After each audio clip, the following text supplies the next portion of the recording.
Saudi Arabia, Kuwait, ஐக்கிய அரபு அமீரகம், Bahrain, Iraq உள்ளிட்ட நாடுகளை தாக்கும் ஈரான் ஏன் பாகிஸ்தானை மட்டும் தாக்கவில்லை என்பதற்கு 3 முக்கிய அரசியல் காரணங்களை சர்வதேச அரசியல் பார்வையாளர்கள் கூறுகின்றனர்.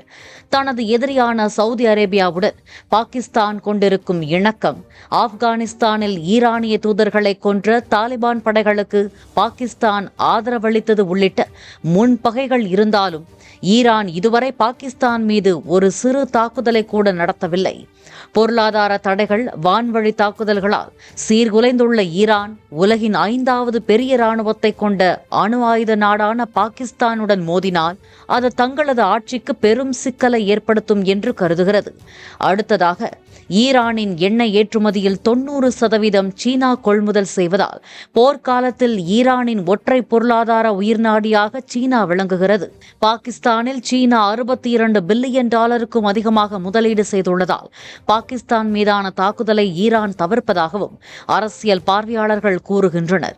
3வது, பாகிஸ்தான் நிலப்பரப்பின் வழியாக ஈரானுக்கு ஆளில்லா விமானங்கள், ஏவுகணைகள், இராணுவ உபகரணங்களை சீனா வழங்கி வருகிறது. எனவே பாகிஸ்தானை தாக்குவது தன்னைத்தானே தாக்கிக் கொள்வதற்கு சமம் என ஈரான் கருதுவதாகவும் கூறப்படுகிறது.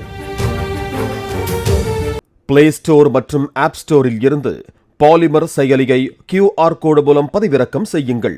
செய்திகளை உடனுக்குடன் பெறுங்கள்.